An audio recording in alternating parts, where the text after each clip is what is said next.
Hi there. Here on my screen you can see the page of Gemini, Google's artificial intelligence chatbot. Very useful, sophisticated, brand new tool for research, tool for writing. Very helpful thing. I appreciate it very much. With a lot of interesting features, and one of that features is that sometimes when you research something and it obtains the form of conversation, and this conversation, sometimes your brief thoughts and brief questions in the answers of artificial intelligence obtain very specific, more sophisticated, more detailed form with very interesting and sometimes unexpected word usage that would never come from me personally because of lack of knowledge of the language and because of necessity of very careful and effort demanding research. Anyway, sometimes these conversations turn out to be very, very interesting. They are involving you as a participant of that thing. You even become emotional, and it provokes and it heightens and it intensifies thinking, and new questions arise during such research, self-research, and conversation. And I think my current idea is that sometimes it's really worth sharing. So this particular conversation started with the question about Advaita Vedanta. So this was my question to Gemini. And in the response, we can see that it reminds us that it's a prominent school of Hindu philosophy and a sub-school of Vedanta tradition. And the Advaita word in the name means non-two, non-duality. So this is famous, world-famous philosophy, non-duality philosophy. And the key principles in this concept, in this model of reality is, like Gemini tells us, is Brahman, it's Atman, and it's Maya. I would actually list them in a slightly different way. It would be Brahman, Atman, and Jīva. So that's exactly the direction of this conversation, this Atman in the middle. Because, but before going to that, Gemini reminds us that the goal of the tradition, of the practices related to it, is moksha, which is liberation, which is actually realizing, or more particularly remembering, that this Atman is actually Brahman. So the oneness of Atman and Brahman is the core idea of Advaita Vedanta, oneness. So this is non-dual philosophy, so oneness is very important, and it's core concept. Let's skip a little bit of the theory. So my next question was about Atman. And why is that? And that is because it's not quite a clear concept within Advaita Vedanta, not so obvious, because Brahman is ultimate reality. Jīva is your personal identity, like thoughts, body, perception, emotions, everything that is personal and specific to you as a personality. This is Jīva, quite clear. I wouldn't say that the idea of Brahman, like ultimate reality, is of the same level of clarity, but it's no, it's a common difficulty with such things as ultimate realities, because yeah, it's ultimate. It's different to describe. But still, no question to Brahman, no question to Jiva, but Atman, what is that? And why is this element of the concept of the model is here in middle and in between these two? So and the answer about that is, it is the self, but Jiva is also the self, the soul, but Jiva is also, but they say, okay, Jiva is temporary, the Atman is eternal, true, unchanging self, like it says here. Yeah. So it is not your feelings, thoughts, memories, physical appearance, so it's not Jiva. It is the permanent conscious witness or awareness, and above the first concept. It's non-dual philosophy, so the core concept is that Atman and Brahman are the same.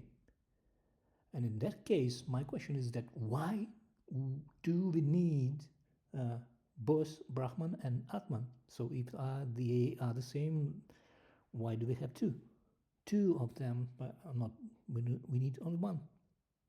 And the obvious candidate for that is Brahman, not Atman. So what is Atman? What is this eternal entity, untouched awareness going from one life to another? So they are non-different. So that's the core principle, key principle of Advaita Vedanta. And the path to moksha is just, understanding of this non-separation between these two. Yeah, but still, and my next question is about that. Why do we need Atman in the model if it's the same as Brahman? So we should have probably only Brahman, not Atman. So what is that? What's the difference between them? And it's a very strange question in the context, because there is no difference. That's the idea. They are the same. That's the idea. So why do we have two elements in the model, not one? Yeah, the response here is that Brahman alone is enough. However, the concept of Atman is necessary as a model for a few key reasons. Okay, let's go through these reasons. Pedagogical necessity. Yeah, so it's something about, it's different to realize Brahman immediately. It's difficult to make immediate step from Jiva to impermanent and temporal Jiva with all its worries and so on to this ultimate reality. So we need some, intermediate step. But it's kind of sounds a little bit not compelling. Yeah, no, not very much.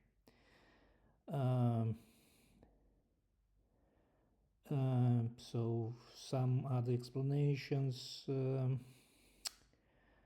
must be explained. Yes, Jivas must be explained. It can be explained. I thought Atman provides the model for this apparent individuality. Not quite clear. Not quite clear. Really, we are able to explain how Jivas are composed inside Brahman. Why we need Atman? Unclear.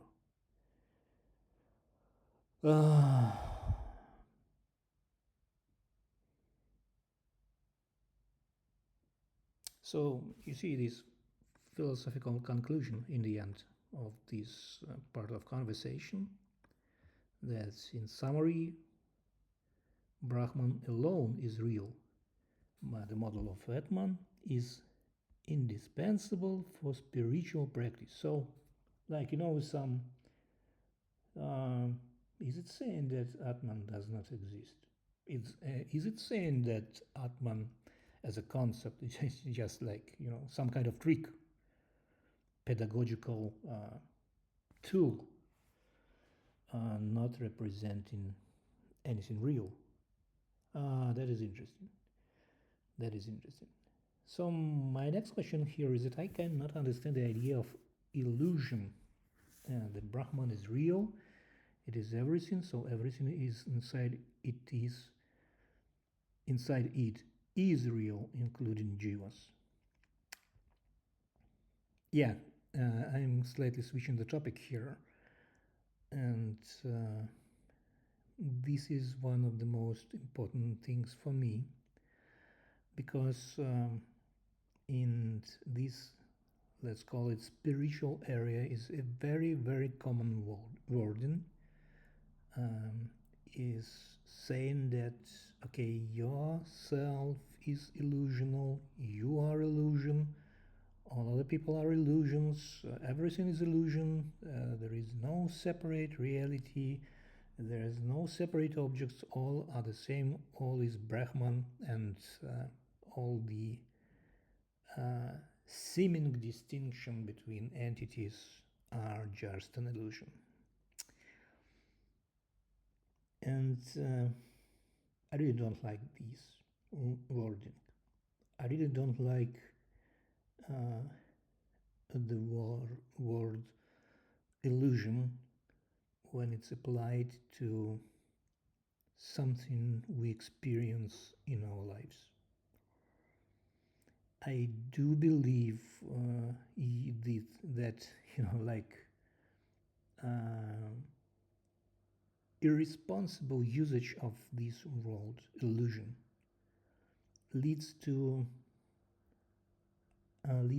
underestimating of reality, underestimating of our experience. And therefore my question arises here. So why do we call this process that takes place inside Brahman, why do we call it illusion? Why do we need this particular concept, world, descriptive word, which kind of have consequences? Because illusion is something we tend to neglect.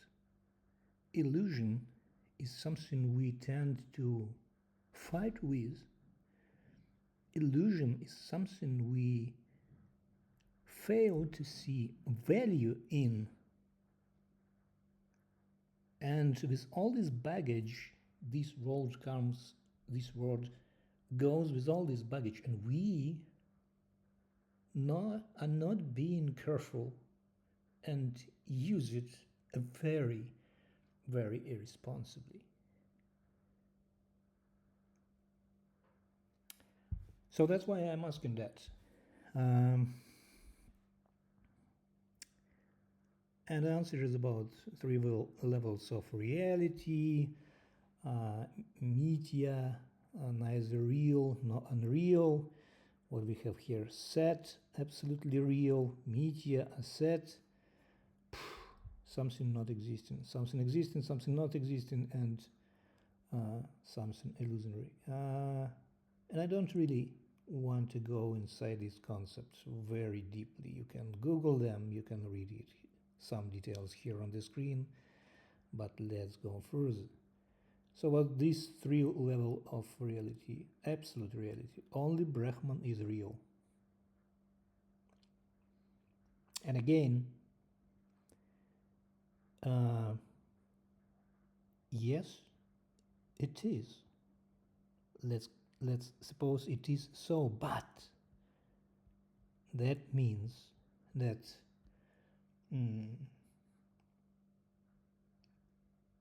this is non-dual philosophy. There is nothing except Brahman. And his great consciousness, Brahman, does not have any external reality to wake up into. So if we are asleep as personalities, me personally, I, you, anybody, if we fall asleep and we see dreams, this is the illusion. The thing I'm saying is that illusion is the concept applicable only for personal minds, limited ones, like mine, yours, these jivas, limited sentient beings. Because these limited minds, small minds, are still capable of generating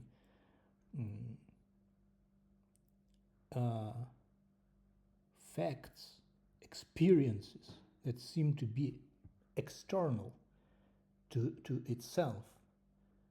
So in my dream, I don't realize I'm dreaming, but then I wake up and yeah, that's the illusion. That's the creation of my small mind compared with that big picture that arises when I wake up. This is something produced by personal mind against something existing objectively, meaning outside of that personal mind. Here, where the world illusion should rule, but it can never, ever be used on the level of Brahman, because Brahman is everything, meaning that it does not have any external reality to wake up into, meaning we don't have anything to compare with, meaning that everything inside Brahman is real, everything, nothing to compare with.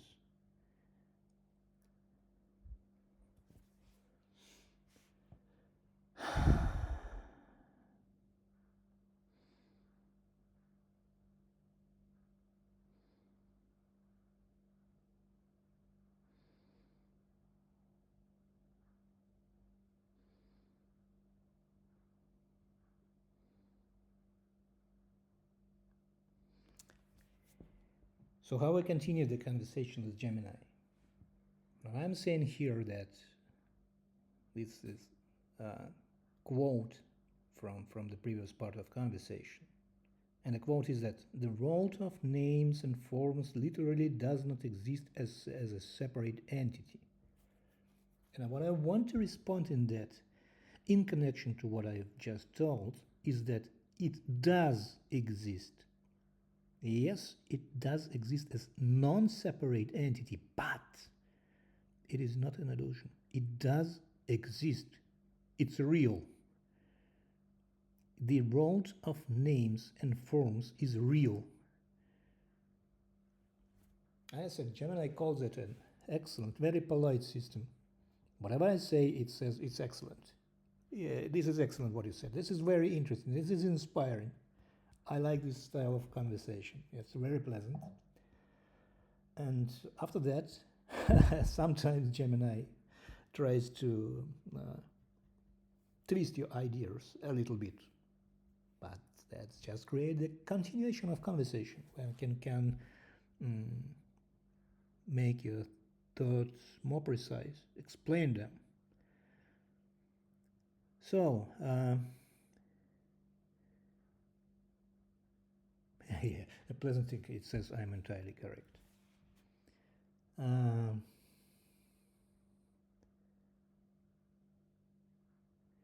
Details.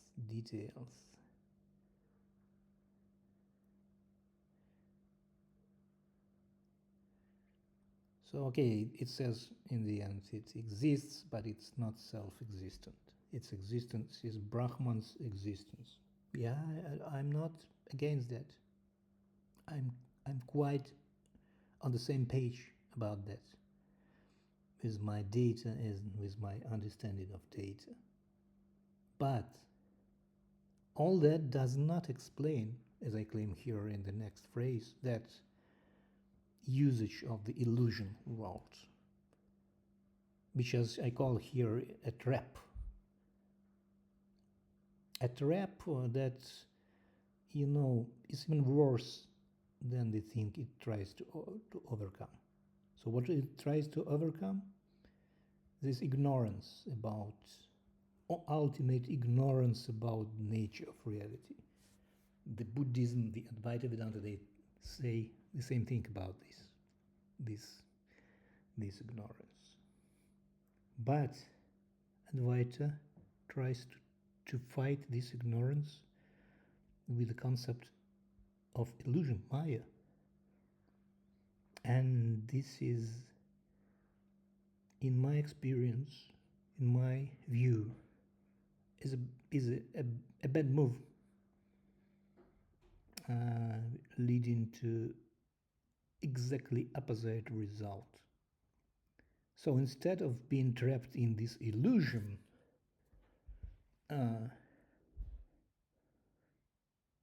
people start to identify themselves with the concept of illusion. People stop seeing the everyday reality as something valuable, which is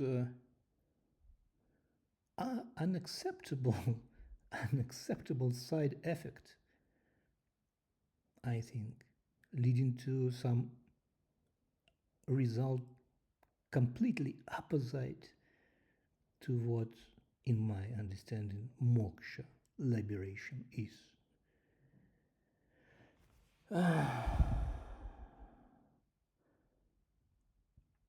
So what it says, Maya is trap, but also the tool. Read the details. Practical necessity. Okay, again, my first question was about Atman.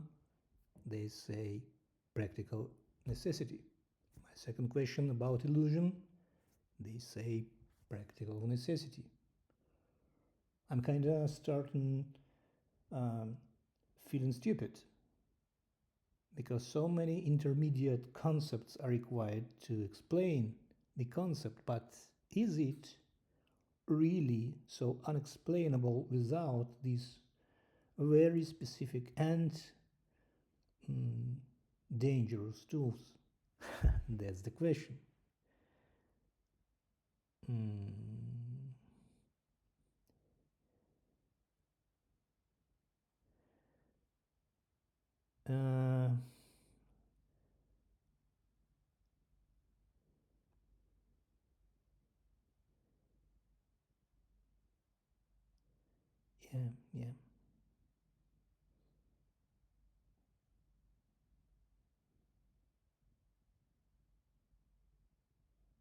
Yeah.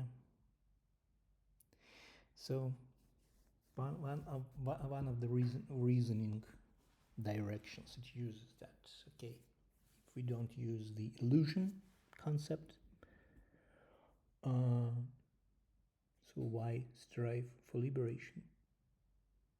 Like, quote here, there would be no reason to strive for liberation. So my question here is about this thing, striving to liberation. That's exactly what I'm talking about. That's exact consequence of using this illusion concept. I mean, this is, what is this thing you want to be liberated from? Both Advaita Vedanta and Buddhism would answer that it's liberation, it's eliminating suffering.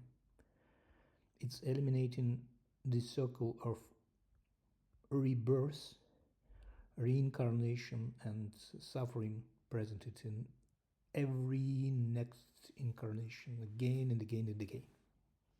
So this is the liberation. So in that context, the whole philosophy starts looking strange.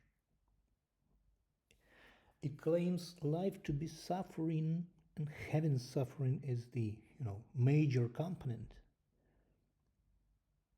Is this neglecting other parts of life? Positive things, happiness, joy, curiosity, enormous adventures, enormous beauty of everyday reality, of different objects inside it, nature, people, relationships, adventures,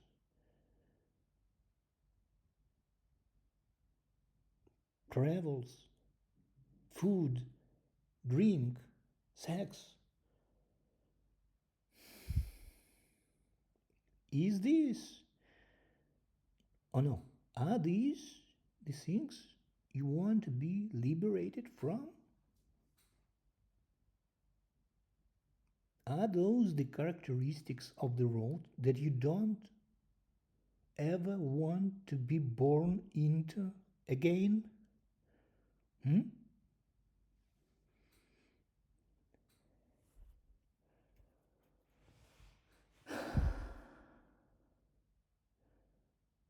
And what I'm saying here, and that there is a reason why we all are Jivas for some time here. And these reasons are the essence of Brahman.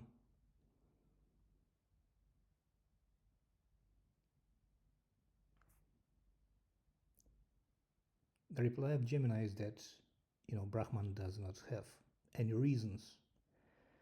It's like absolute reality.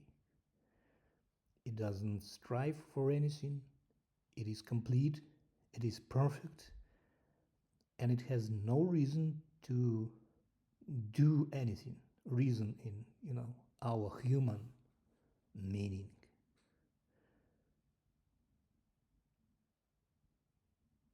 Yeah, and this usual response about that suffering thing, it's very serious thing here, really. I listed positive components, elements, events of reality, but it doesn't cancel out this suffering, the hard thing, the tough things, the awful things. They are here, but they are here not alone. And even they paradoxically create this intensity of life.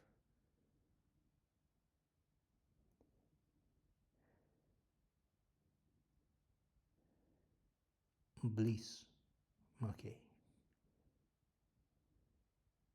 So the quote from the previous part of conversation: Brahman is complete, perfect, and non-dual. And my question here is it complete actually? And the answer is very strict. Yes, it is. According to Advaita, it is fundamentally an absolute complete.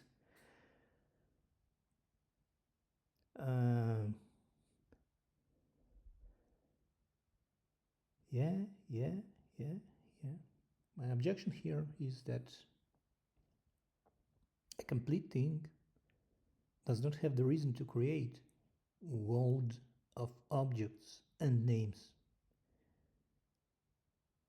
And the response here is that, okay, yes, it is complete. Yes, it does not need anything. It does not have need. It does not have purpose. And it just does what it does, without need, without purpose, without lack of anything. And it does it in the process which they call Lila, divine play. So out of joy of the activity itself, not for any external gain or reason, like it says here, like a child playing. But no, it does not compel me, because under this plain child I see some deep reasons, some energy, some intense, some desire of this game, and the pleasure attached to this game. You know,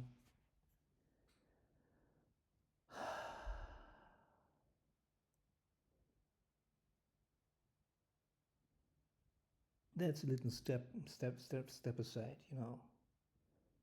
Advaita is an ancient tradition, which means guys had a lot of time to develop that, to fill in the gaps, to answer the questions that they faced throughout the time.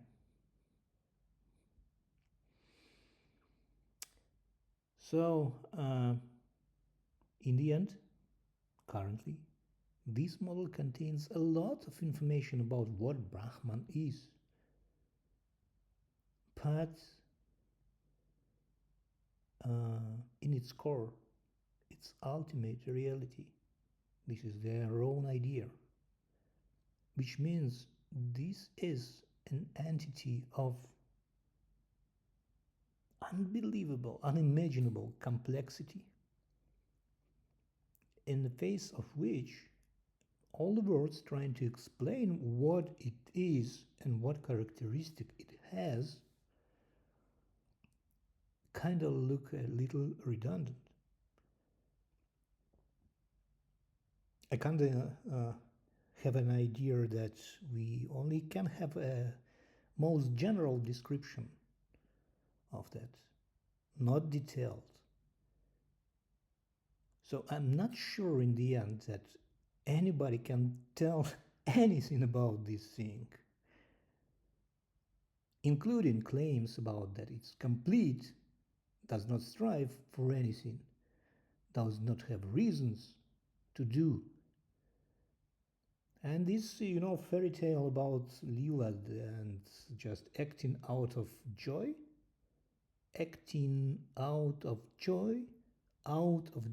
look at the language. It's just a game. What do you mean by just a game? I completely accept the concept of the game, but I want to disregard, dismiss this just element. It's not just a game, it's a game.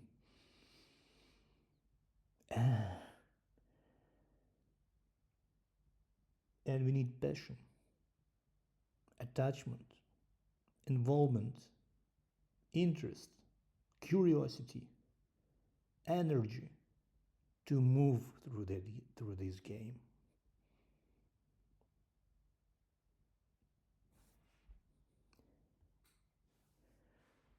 Yeah, here is acknowledges the model itself acknowledges that, yeah, there are limits in language and intellect. That's what I was talking about just now.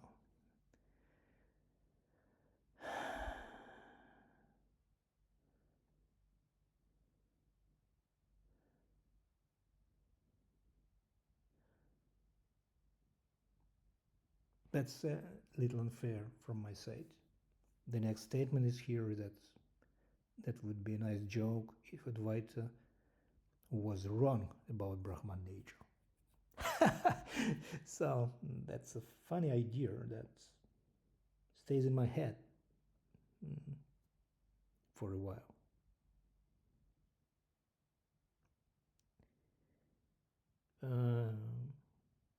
The idea of something being complete is very unclear for the human limited mind. The idea of incompleteness, on the contrary, is quite clear.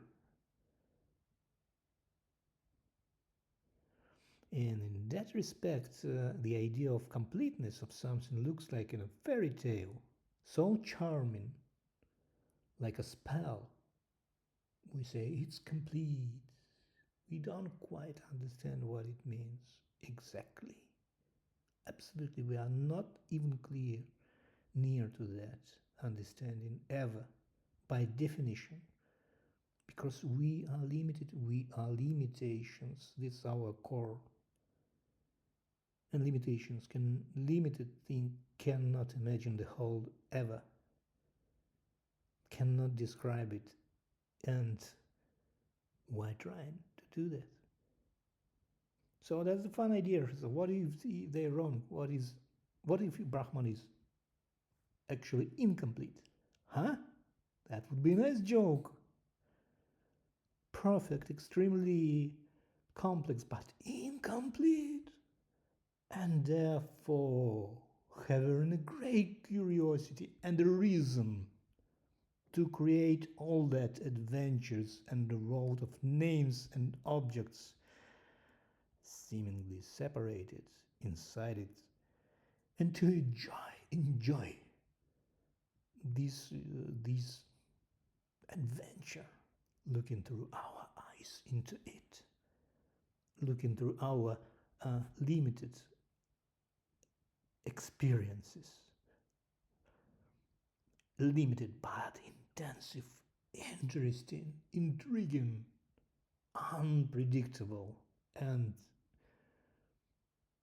I imagine Brahman as being extremely curious about what will be, how it all turn out.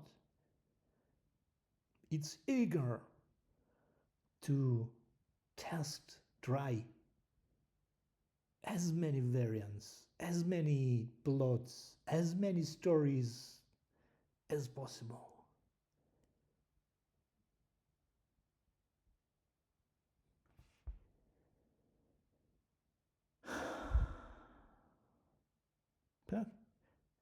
Gemini says, that would be the collapse of non-duality. It would be not the collapse. It would be not. So my objection to that is that it is a very dualistic view. And no, something complete can be anything, including being incomplete. And my claim here is that Lila seems to be driven by curiosity. And a deep feeling is that curiosity has incompleteness as its root.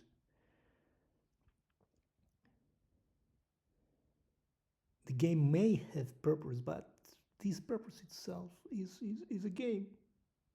The purpose of the game is a game itself. This is the purpose, but to have this purpose, to be curious about it, to have force to produce all that, you need to be curious and incomplete at the same time.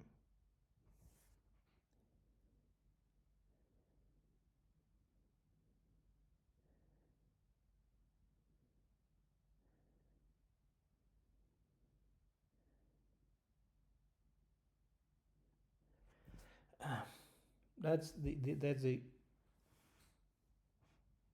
excerpt from previous part of the conversation. Oh, Lila, what is that? From what does it come? From overflow of perfection. So I can bear that. I can bear that people are spelling, doing some language magic. So when you say that something is happening because of overflow of perfection, what are you actually saying and trying to describe? I may have guesses about what you are trying to explain, but I do not actually believe anybody being incarnated as a personality, as Jīva, as limited things, sentient being, but limited, can ever truly understand what is overflow of perfection. And therefore, this composition made of words is empty. It tells nothing, it explains nothing. You don't have any information from that, and any knowledge, but instead of that, we can have impression of information, an impression of knowledge, which actually, a very, very tough obstacle on the path to actual understanding, actual feeling of what is happening.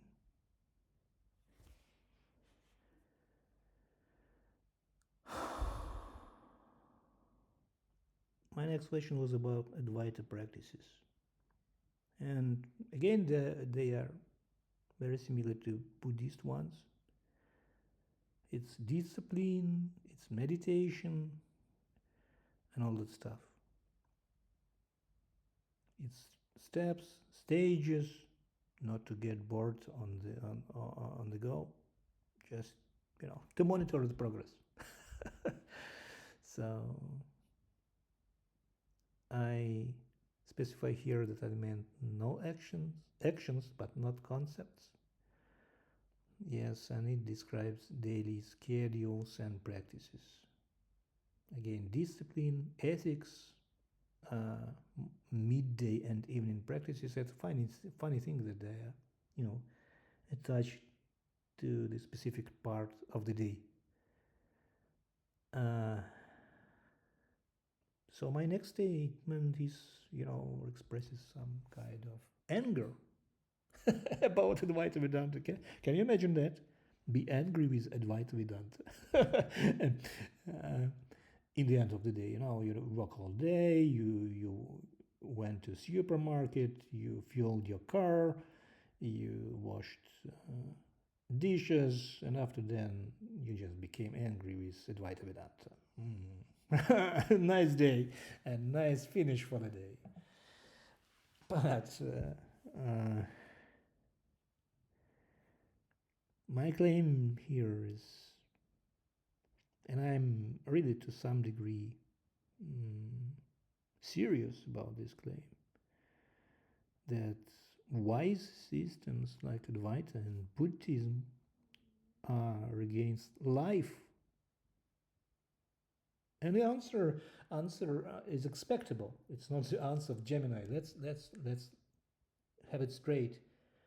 The answers of artificial intelligence are not the answers of some intellectual entity. It's like the search engine response. You make a query, you get results. These results is the results of indexing and searching information around the web. So the answers of Gemini here is not answers of Gemini actually. We need to remember that all the time working with that tool. It's the answers of multiple sources having the same questions and answers. These are someone's opinions. This is tradition itself, its texts, its knowledge, its basis, its information present digitally, collected by Gemini and put into the form of dialogue. So this answer here is actually not Gemini's answer. It's answer of the tradition itself. It's answer of the people who studied the tradition, who follow the tradition. It's their understanding, generalized here in the form of conversation. And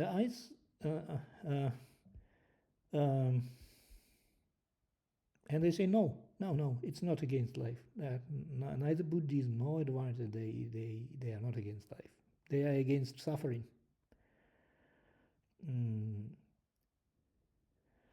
Against illusion, not life. Against attachment, not life. But I tried to dismiss illusion beforehand. We discussed that already. And now let's say some words about attachment. So, we are not against life, we are against attachment. Is this attachment an integral part of life? Is not the attempt to eliminate attachment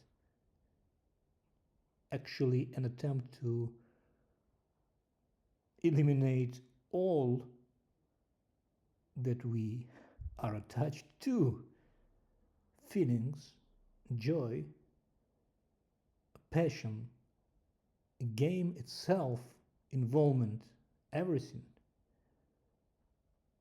I cannot escape the idea that eliminating the attachment in many practical cases becomes eliminating of true involvement into the life process, which, as I stated before, have an unimaginable foundation under it, a beautiful reasoning under it. We are here as jivas, as separate entities, as limited sentient beings,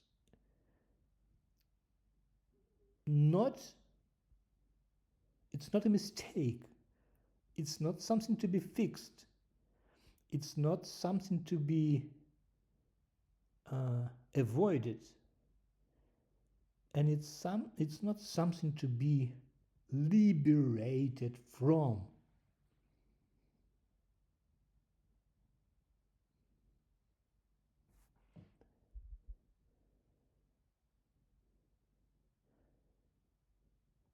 Yeah, both systems claim they are pro-life, not against life. Okay, very good. But as I said before, and I repeat that in the conversation, there is no illusion. Everything is real. And the attachment is a part of life. And yes, the attachment in real life, without any traditions, without any practices, just observe multiple cases in life, and you see that it goes off naturally in its own pace without any practices and traditions. But the response here will be, and it was, the response here was, it will be quicker, it will be easier.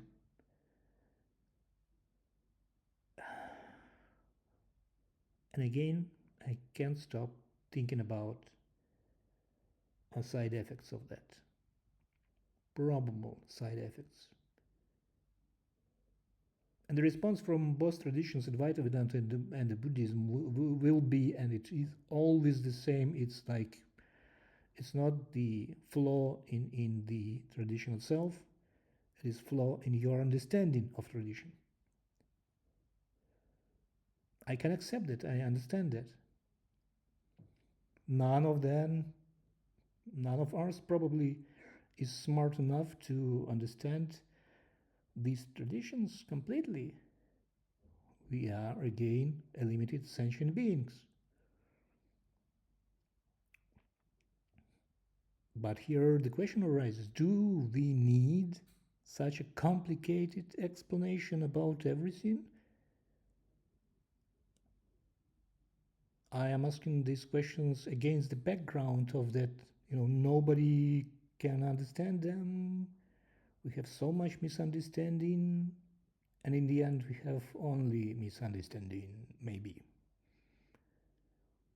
And therefore, if we have so much misunderstanding for so long time, maybe the traditions are not so valuable, maybe not, I'm not sure. But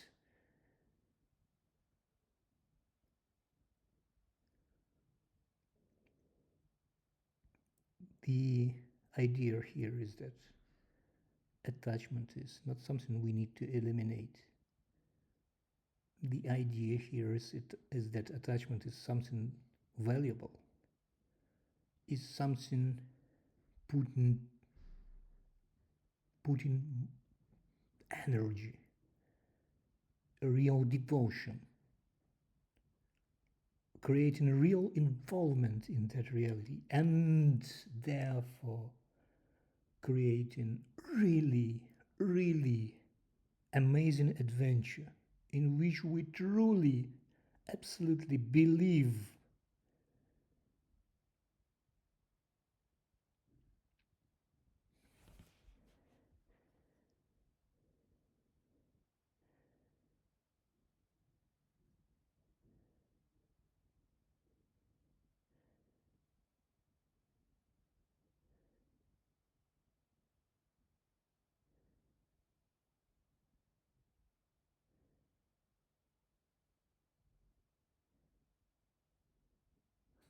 Here is the example of how Gemini tries to twist my thoughts. It's not a flaw, it's not, a trick, it's just analysis of the words and a mistake. It says, okay, you say there is no hidden reality, Brahman, and no illusory veil, Maya. And my response to that is no, that's not what I'm saying. I'm saying that everything experience, the world, objects, names, forms, is completely and totally real. And it is a Brahman.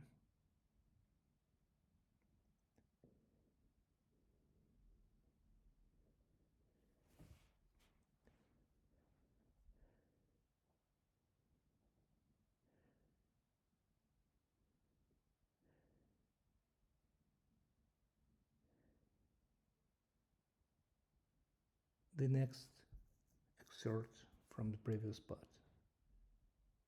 Gemini says, you say that Jivas are considered real, eternal, and non-separate from Brahman. No, that is not what I am saying.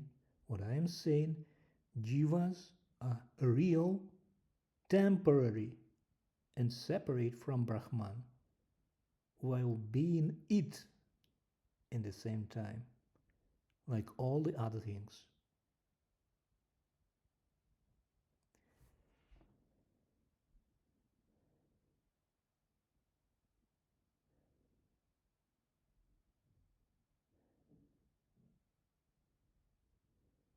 He's the great example. He's the great example. I'm really, really grateful to Gemini here for putting that into this metaphor, the metaphor for ocean and waves. So the Gemini says it's common things for these two. It says you mean the following and blah blah blah blah blah point by point. So it tried to decompose your thoughts into the parts and to make sure the understanding is correct and to unfold your thoughts. And this metaphor is brilliantly describes what I mean. The ocean and wave analogy, modified as it calls here, modified, nice things. Yeah, it's modified. Brahman is the ocean, yes. The wave is the Jīva, the temporary real state, yes. The wave is real. You can feel it, surf it, and see it distinct form completely. Is it not the everyday observation of the ocean? Have you ever been hit by the wave in the sea or ocean? Can you say at that moment that it was not real? Oh, this wave does not exist, it's not real. What is that hitting me? It's completely real thing. The wave is temporary. Obvious thing. Obvious, beautiful analogy. The wave is separate. Yes, it is separate. Distinct from other waves in the ocean and from the ocean itself and from its flat surface. And in the same time, last statement is extremely important. The wave is the ocean. Its essence, its substance, its reality is 100% water. Beautiful. I don't know how exactly this metaphor has been modified, as it says here, modified, yeah? But it exactly describes precisely what I mean. Yes, Brahman is the ocean. Yes, wave is Jīva, temporary, real. It rises and falls, and it's separate, and its separation is real as well. And in the same time, and there is no paradox here, nothing to explain, it's quite clear, quite obvious in this metaphor that in the same time, wave is the ocean. Yeah, that's true.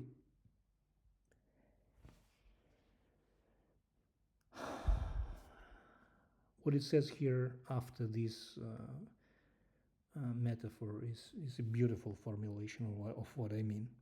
In this model, the separation is a real, temporary functional state that Brahman enters, not an illusion imposed by ignorance, Maya. Exactly, that is exactly what I mean. Exactly. And the feeling of attachment you mentioned earlier becomes a natural consequence of this temporary separate state, drive to sustain itself before it resolves back into the whole. Yes! Yes! I need to add here one more thing. Besides the concept of self, not in Advaita Vedanta, but in the modern psychology, in different philosophical and spiritual traditions, and in religions, and the concept of self is presented. And the 20th century gave us a present, let's call it like that, a very specific concept that we call ego. It's actually, I made some study about some exploration of that topic and found out that ego was known for a long time, but in 20th century,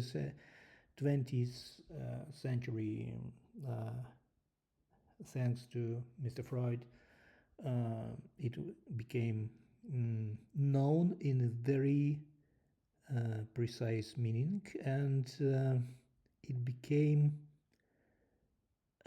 it obtained negative connotations. So it's a common thing now, like we previously discussed, the illusion concept and the ego also. So let's take the general image of how this concept is used nowadays. So ego is something negative, something connected to egoism, egocentrism, something you must fix, something you must avoid, something illusory, something non-existent. So some bad thing, bad, very bad thing.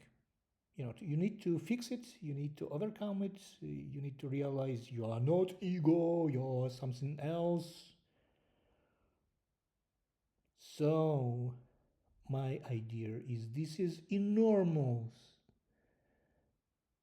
dismiss, enormous disrespect, enormous distortion of actual reality, of what your actual self is, of what Jīva is. It is not something to be overcome, avoided, to be liberated from. It is a construct. It is not an illusion, it's real. Like if building is composed of many elements, bricks, windows, wooden stuff, all that, we can decompose this building up to the molecule, atom level. And in spite of the fact that it's composed thing, composed of tiny real stuff, nobody tends to think that it's unreal or illusional. It is composed, that is true. But in the same time, it's quite real, exactly like this thing, the essence of which it is composed is real as well.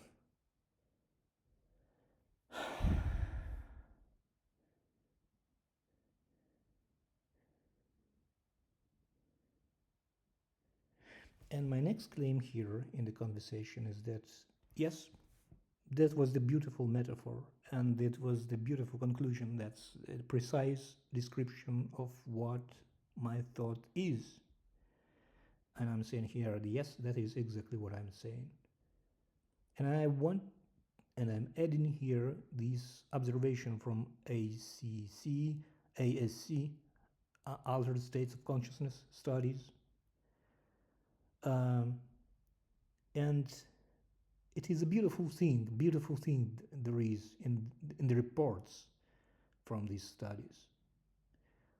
The people who achieved the experience of this absolute, non-dual, all-covering, ultimate reality, conscious mind and watch, they often realize a very interesting things. From one perspective, this experience, this type of experience is the ultimate goal. This is the final destination. That's where you were going for a long time along this, through all these images, all the forms, all the visions, that you met on the go ends here. This is the ultimate experience of everything being one unseparated entity. That's the end. And paradoxically, the amazing thing of these experiences is that people perceiving this thing, feeling integrity with that, feeling themselves being that, they suddenly realize that it is not only the end point of this path and they came through. It is the start point. It is not the end only. It is start. It is the cause of everything, the source of everything. And it has tremendous power and wish and will to produce the world of forms.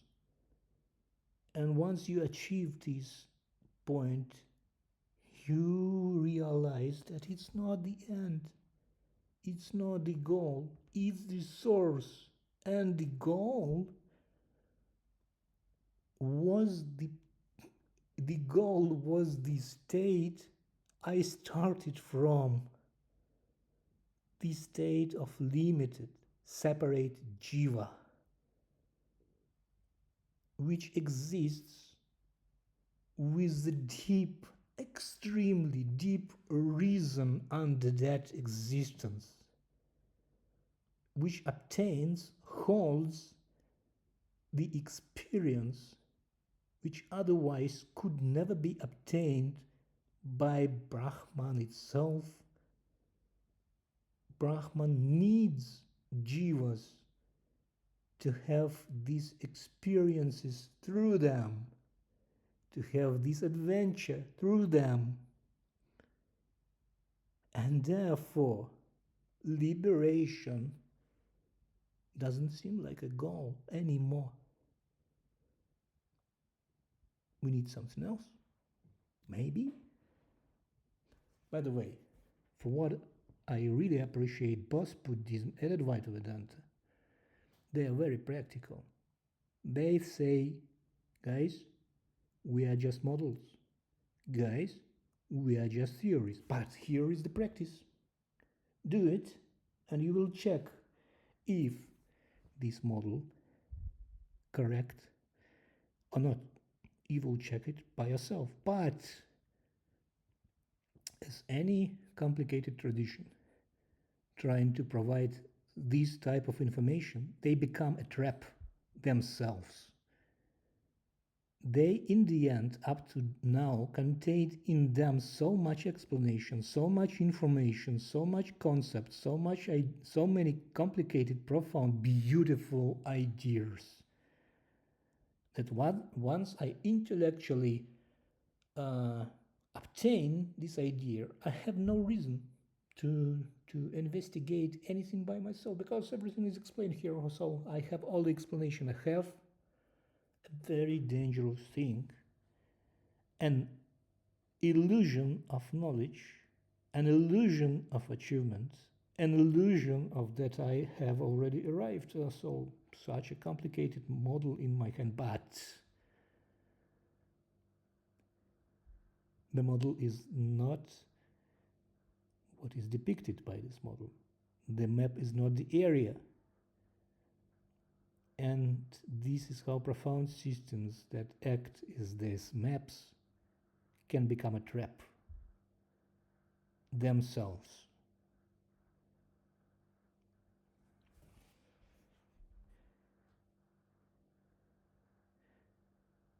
So it says that the model I provide in the conversation moves beyond traditional Advaitic notion of moksha and Buddhist liberation, enlightenment, and everything like that. Yes, that's what I'm saying. That's what I claim the data says. And the model, very simple model, not very profound, but very powerful. Can a simple model be powerful? Advaita is not a simple model. Buddhism is the most profound, the deepest, and extremely far from simpleness model, explanatory model of reality.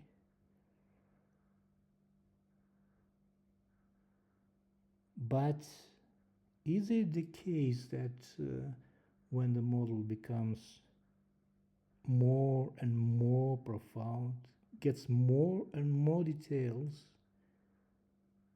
it inevitably becomes an obstacle in self-inquiry, in the way of self-research and self-practice, and in the way of ability to see things as they are directly and not through some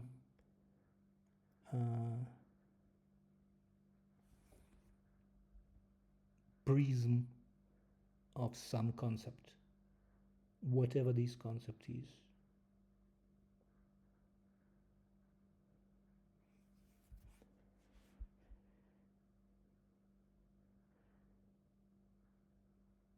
Real and temporal. Yes, that's what I'm saying. And another aspect here, the joy of limitation. That's something I mentioned many times through this conversation. I acknowledge, and I would be a fool if I didn't do that, the presence of suffering. It's quite obvious. And when we suffer, we do suffer. It's not something easy. And it's not something to be ignored. And it's in that moments of suffering, the goal of eliminating this suffering looks like noble, like extremely important. And I can quite understand why such a goal can become a foundation of complex and ancient philosophical traditions. Moreover, nowadays, let's bring some historical context. Nowadays, we live in a world where survival for most and for many people, enormously large number of people, this survival become not very hard task. We live in comfortably. We have good jobs. We have internet, information, electronics, cars, beautiful transportation, healthcare, different beautiful things in our apartments, food, without any limitations, anything. I'm not saying everybody in the world lives like that, but I'm truly saying that enormously big number of people nowadays have this in their lives, in their experience. And I quite understand that in the previous eras, previous periods of time, historical eras, it was not like that. The life was harder. The fight for survival was more cruel, and the suffering was much, much more common than it is now. Which I'm not saying it is not present now. It is everywhere, like an essential part of life. But in the period of time when Buddhism or Advaita Vedanta arose, there was an environment, and it was very specific. It was cruel. It was difficult to survive. It was in much less degree filled with joy, in much more degree filled with suffering. And in that environment, I quite understand why eliminating suffering easily lies into the foundation of Buddhism, into the foundation of Hinduism, Vedanta, and Advaita Vedanta. It's quite understandable. And we know that Buddha, the Buddha, directly told about that. We have something to share with the people, which is important. And we need to do that in the way that can be understood by that people. Therefore, some tradition having the idea of eliminating of suffering in its core is quite understandable. But as time passes, we more and more and more, I'm not saying it will continue forever. Anything can happen. Anything can change at some moment. We not only accumulated some amount of civilization, which allows us to live comfortably, safely, to do other things other than survival every day, other than fighting for food and for your own house not to be eliminated by your enemy. We achieved all that, but together with that we achieved the nuclear weapons, and our minds are not so improved through the time.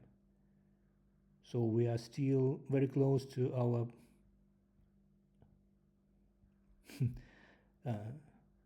ancestors, monkeys, but now this monkey has a nuclear bomb in its hands. So I'm not saying this civilization will last forever.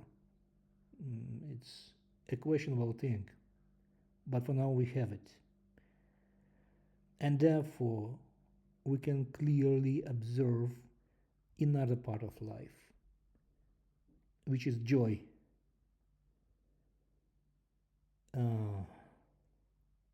We are allowed to see it for a more extended periods of time.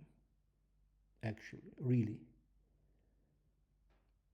And maybe as well as it was natural in that time when these traditions appeared and when the suffering was in the center of attention. Maybe now it's time to remove it from this center, and natural time to see the other parts, which is joy and which is also presented here.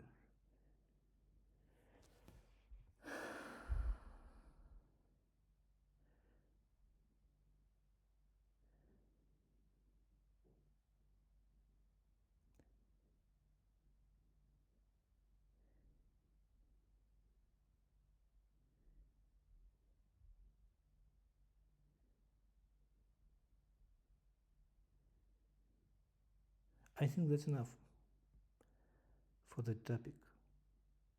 I actually, as you can see, just went out from the context of Advaita Vedanta to discuss some ideas that are interesting for me. And I hope maybe someday with some of you we will discuss that, some aspects of that, not to build the additional concepts, but to move ourselves to some changed states, to share experiences, to see curiously how will it all turn out if we communicate. So, see you.